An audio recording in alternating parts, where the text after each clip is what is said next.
Oh boy, I'm scared, bro. I mean, it's just talking. It's just literally talking. That's all you're doing. Talking, yeah. And you're think about it. You're literally talking to 0 subscribers of people. So this is your first video, right? This is not my first video. But like this is your first podcast? Yeah. Alright. So today we have Mike, an aspiring musician, Aurora Takeover. He's my good friend from long ago, and we've of course connected over the times. And this is Jeff.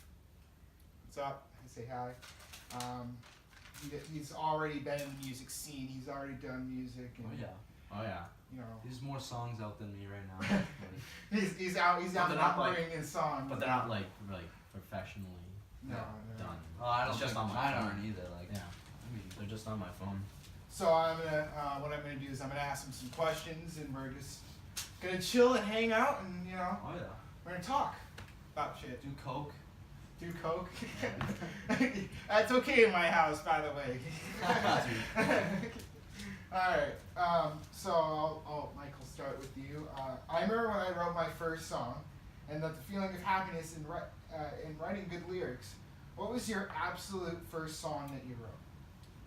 My absolute first song.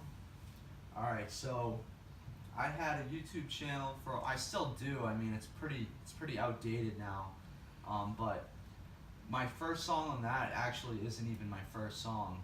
My first song that I ever wrote was called Wildlife, and I actually played it at a concert in front of like 200 people, and it was actually really good for like a 13-year-old or 12-year-old, whatever age I was, and from there like performing, seeing how people reacted to it, and how I performed, I guess, like they just seemed to like it, and like from then I was like, you know what, like I definitely want to do this a lot more. So then like that made me want to make like a YouTube channel so I could like produce it to people instead of performing in front of people, because I don't always know how to like get opportunities to perform in front of people. So first song, Wildlife, that was it. I don't know how it goes anymore, but that was it.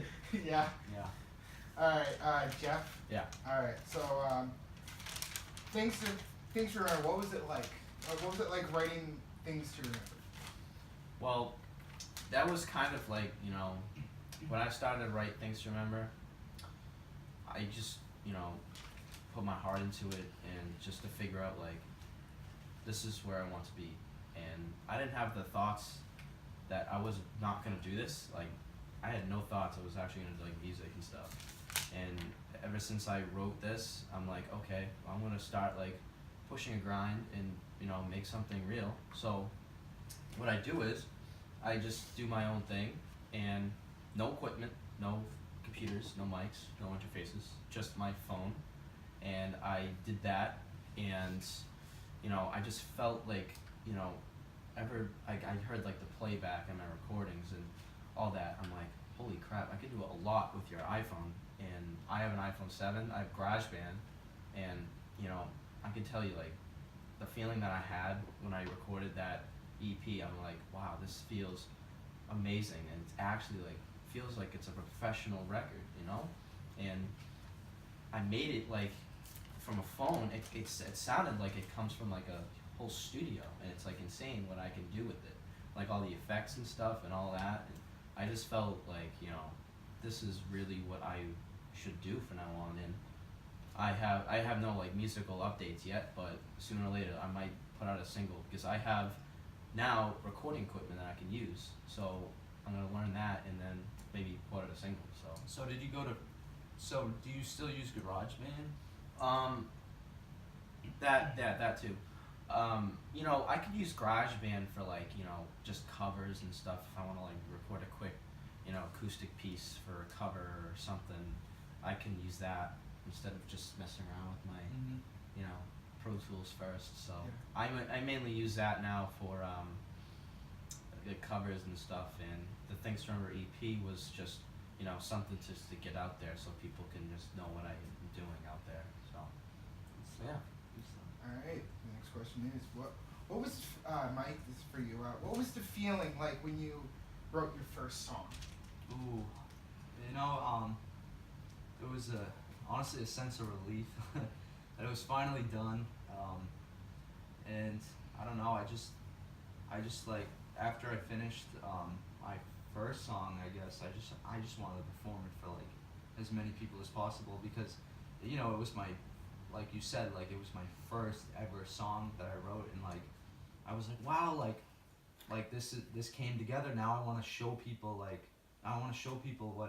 what like I am, you know, and like I don't know, I was just kind of like amped up because no one's ever expected me to write anything at the time, and you know, it just like felt really cool. I felt really accomplished, and just wanted to show people.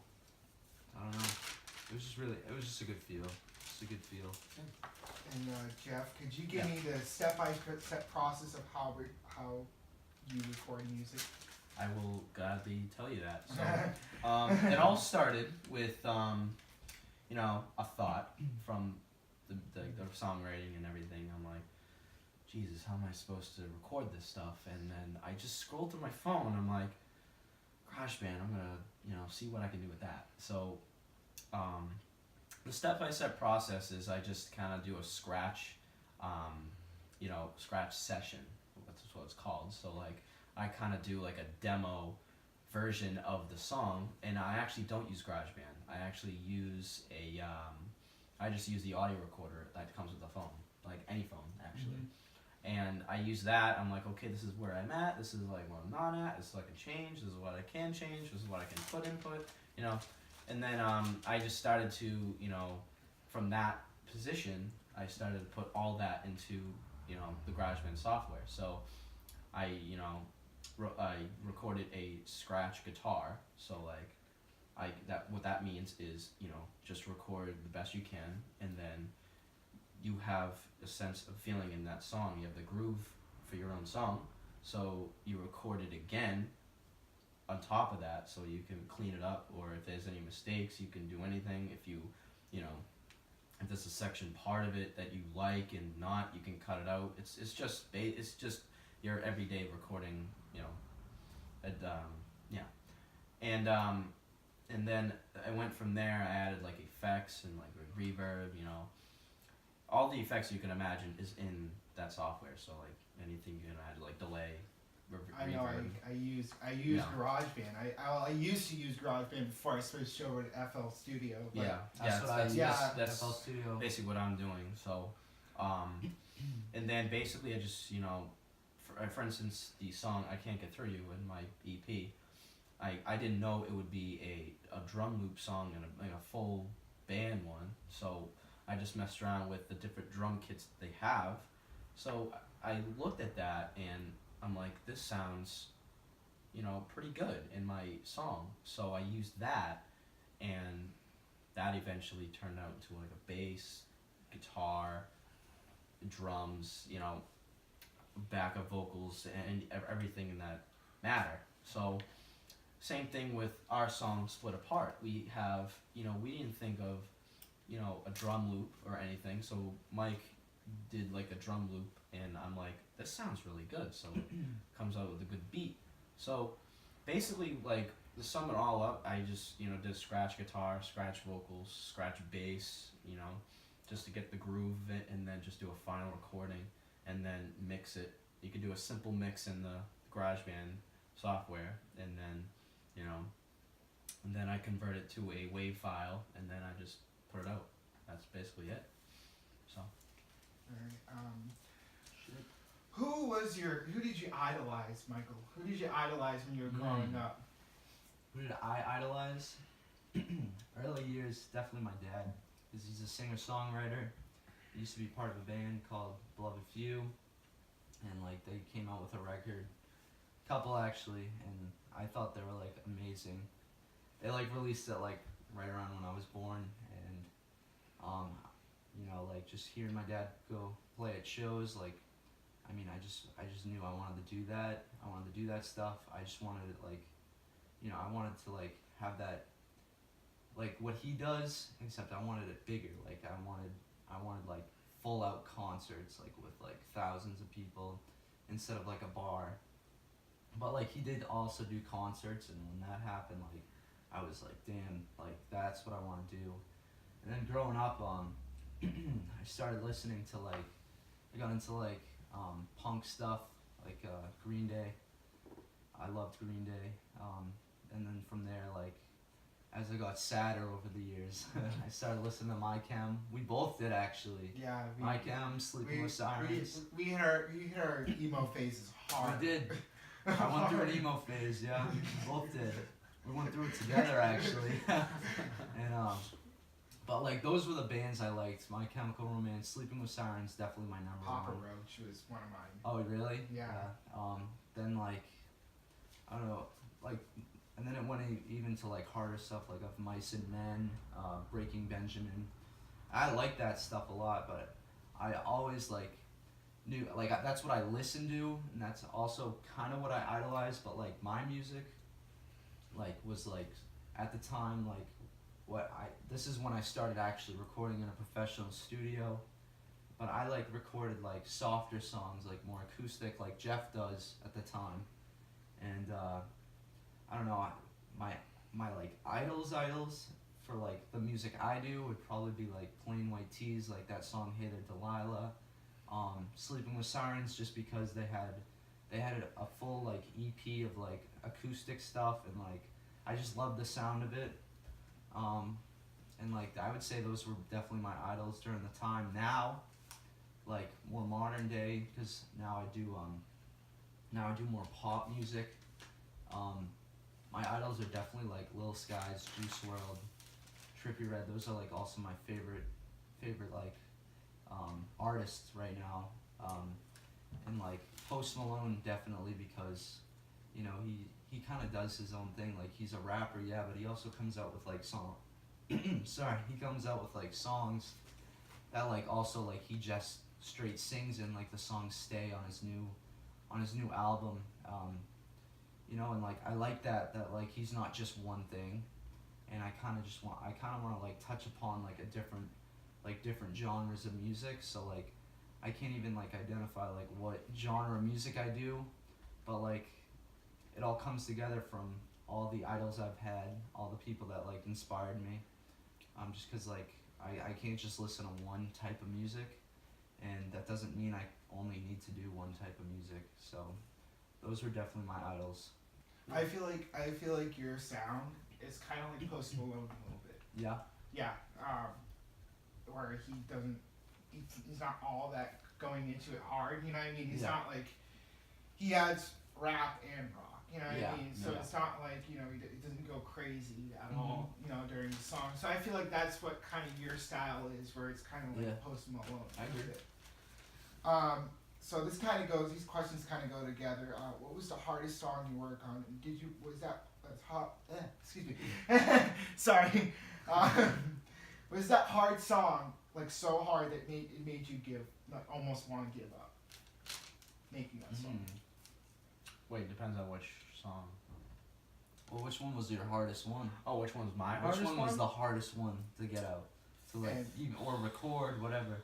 Ooh. I gotta say, probably our song, Split Apart. Yeah. That was kind of a tricky one because, you know, some parts we kind of like, you know, just kind of rushed into it too much, and we kind of just threw it all together all at once. We did. And then, kind of one part, Mike couldn't get that one part. The falsetto. For like a whole day. The falsetto, yeah. So we collabed on a song. It's on his EP, Things to Remember, and you know, there's one note. It was a falsetto note, and it took me like what 50 takes to get takes. To get it like okay. Yeah, to get it like just right. enough to be like, all right, that sounds mix okay. with it, you know. Yeah, that one was definitely. Yeah, I you know, that one was kind of, you know, tricky to record, and also, to be honest, so nearly free, because, you know, I had to mess around with the strings, and that one was kind of difficult because I had to, like, you know how the strings work in GarageBand. You had to like go like this with the notes and stuff. Yeah. Kind of like make it, you know, kind of on the beat, but Yeah, that was kind of tricky, but mostly it was not too bad. It wasn't like too hard. Like waiting was just simple, but yeah, probably the hardest is probably gonna be Split Apart, our song. Now, for me though, I think my hardest song, because that was hard. That falsetto pissed me off. I know. A shit ton. I know. But My God. but for me, I'd say it's actually a song that not yet released. It's not. I didn't even finish it yet. It should be coming out within like the next like 2 or 3 weeks actually. Sweet. It's a song I'm recording on FL Studios, and it's called On the Road. I definitely think that one's definitely the trickiest, just because there's so much that goes into that song. There's so many different sounds. There's so many build-ups, breakdowns, and those are fucking tough. And just getting the right sound out, like with all the different instruments and like how they like morph together, how they actually like come out in the end.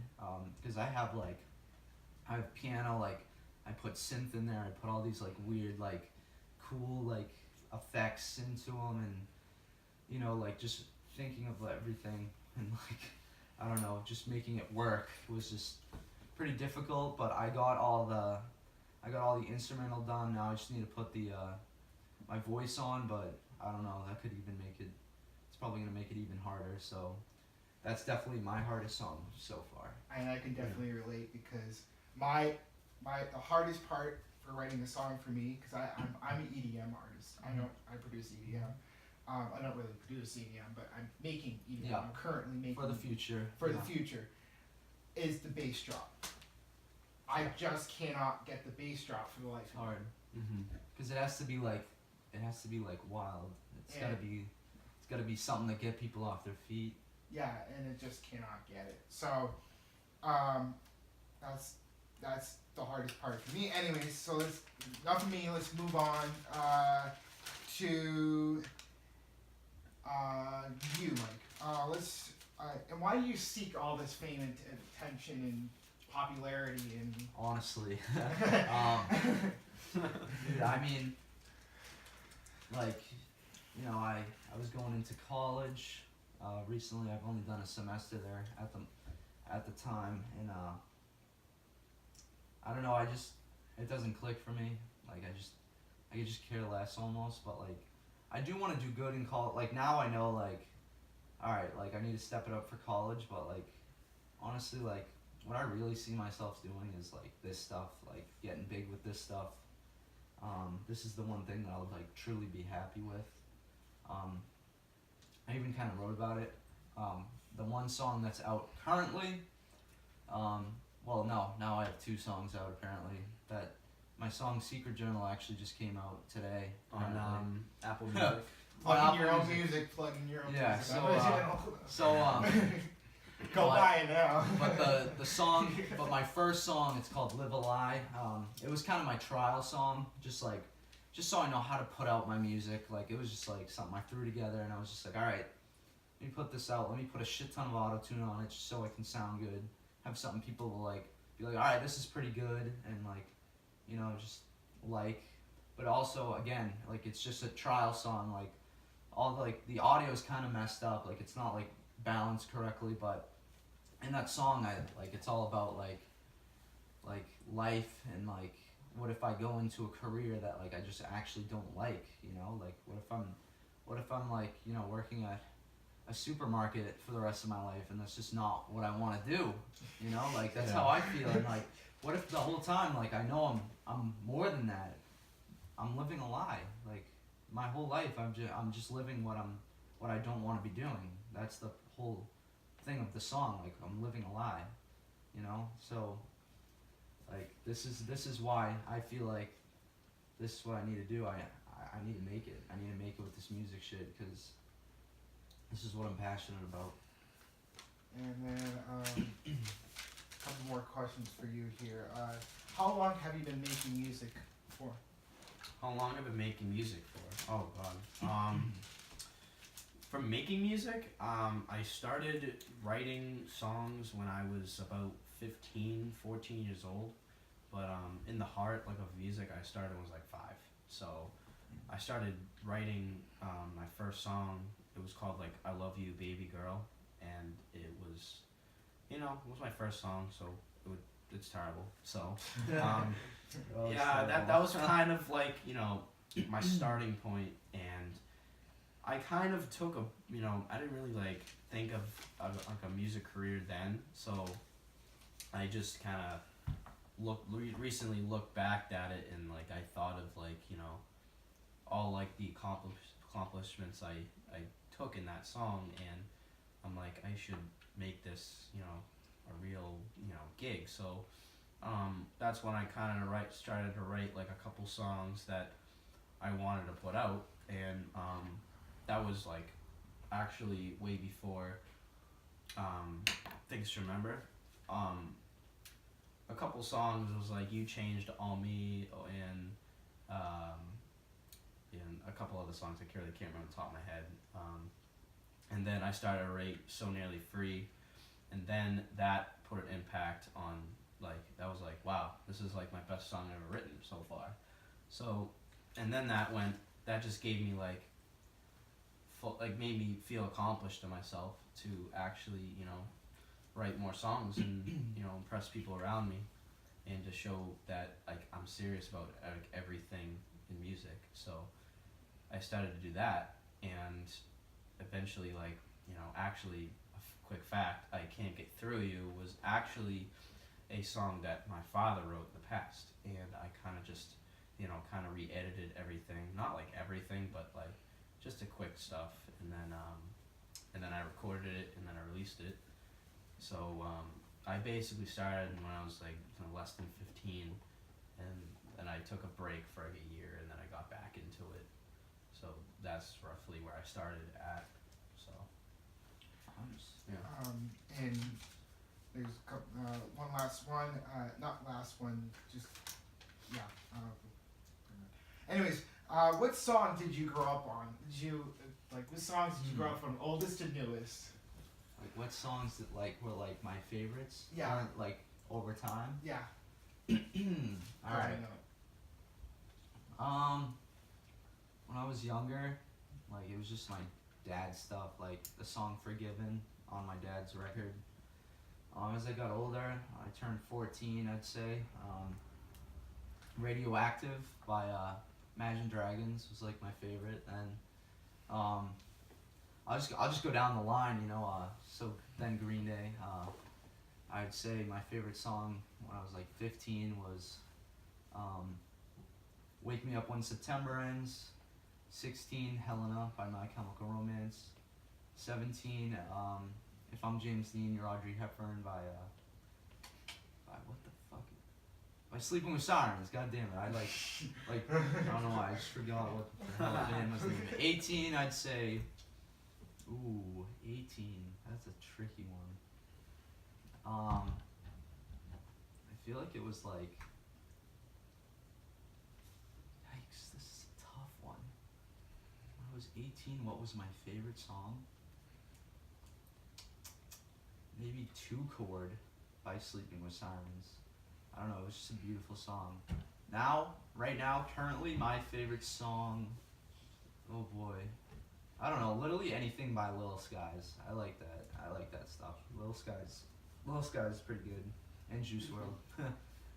I don't know, I can't pinpoint a favorite song right now. Currently, can't. And to finally wrap it up, so you can switch off, but got any advice for any potential musicians on this channel that are watching for this 0 freaking subscribers? Go subscribe right now. I bet Jeff does. Jeff, I feel like musical tips? Or yeah, not musical tips, but advice. Advice? To musicians. Alright, well, okay, so if anybody's watching this right now, if you guys are looking to get into, anything, like, acoustic stuff, mic stuff, anything, like, absolutely anything in general, don't just go out and buy like $2,000 worth of equipment. Please do not do that. No bueno. Start with your phone, because you have GarageBand on your phone. $5. And you $5. can. And I don't know if Android has anything, but there's got to be something there. I've seen beatmaker apps. All right. Well, if you have an Something like that. Android, get an iPhone. All right. Yeah. But other than that, okay, But cool. like, you know, if you're just starting out, you know, if you want to Sponsor us, iPhone. Apple. Not sponsored.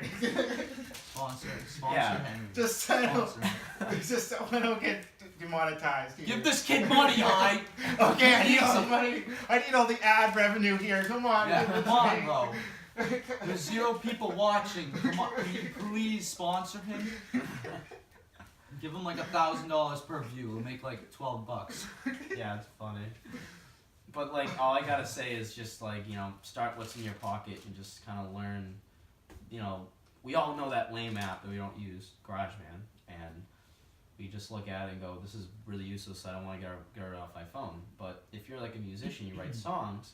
That's actually a good starting tool you need to use before you like go out and buy things. Because if you buy things, if you just give up and you just wasted your money right there. It's not really good to return it because it's not good for you and it's not good for the store you bought it from. But literally just start what's in your pocket and work from there, and then that will grow, and you'll go, okay, I'm in the groove right now, so I just want to, you know, release a cover on YouTube or something. Like, it doesn't have to be Apple Music yet. It doesn't have to be Spotify yet. There's like, fact, more people go to YouTube more than Apple Music, and that's kind of a fact. It is. So, just, you know, put out something, write something. If you're a writer, you know, just put your heart into it and just kind of like play with the recording and see how it sounds to you. If not, then, you know, do a cover, do your favorite song, do anything, and that will grow and grow and grow. Because I know a couple people that did covers and now they're like, my God, they're like 10,000 subscribers in like 2 years. So just work with that, and, you know, just start with what's in your pocket, your phone. Just do GarageBand and then see where that goes. That's all I can say. Right. Yeah, honestly, I second that. GarageBand, like, I used it. I posted stuff on YouTube. It was a grind, but, you know, you got to put the effort in, and then, like, you know, it's just, like he said, it's a very good starting point just to put stuff on one platform. Just get yourself, like, out there, you know? Get yourself known first, and then when you start to, you know, make your way up and, like, you know, use stuff other than GarageBand, like FL, Ableton, Pro Tools, any of that stuff, like, Yeah. you know, like, you'll actually have people that know who you are, you know, like, and be interested, because you already got, you know, recognition from, you know, YouTube, and, like, you know, if like, just saying, if you skip YouTube and just go right in for it, like people, like, it's kind of like marketing, like, no one's gonna know that you have music out, because no one knows that you do music. So it's a really good thing to just start somewhere. Like, seriously, like, everyone starts, like, at the bottom. And like, Everyone does. and like, you know, I cannot say this many times, you know, like, today's modern age, there's absolutely no reason to not make music. There's absolutely no reason to not make music these days, because everything is super affordable, everything is easier than before, and you can produce things in no matter of, you know, as long as you want, because you don't have to go to a studio and, you know, schedule like this and that. You know, Pay if something money, comes yeah, up, you money. pay money. Yeah, You know, it's like $50 per hour or something like It's that. insane. Like, that's insane. But there's no excuses to not make any music these days, because everything is super affordable. Everything you can get a whole. Trust me here. You can get a whole studio for like $150 or even $350. Like the cheapest. $350 you're set. You're Like, you have absolutely everything you need. Yeah, like the cheapest I saw for like a studio was actually $150. Yeah. So, I mean, if you're going to if you're learning this stuff, just, you know, again, start with your phone, and then, like I said, just there's no excuses to not make any music these days. We all three of us, we all record in our homes. We all have home studios to some extent. You know, like, we're all out here doing it just on our own, like, independently. Like, that's how we do it. Yeah. That's that's how it's done. You know, don't waste your money. You know, just don't waste your money. All right. All right. That's That's it. We're good. Yeah, we're good. That was it. That's All right, it. sweet. Thank you, man. You're welcome. Have a nice, All right, nice sweet. day. Yeah. All right.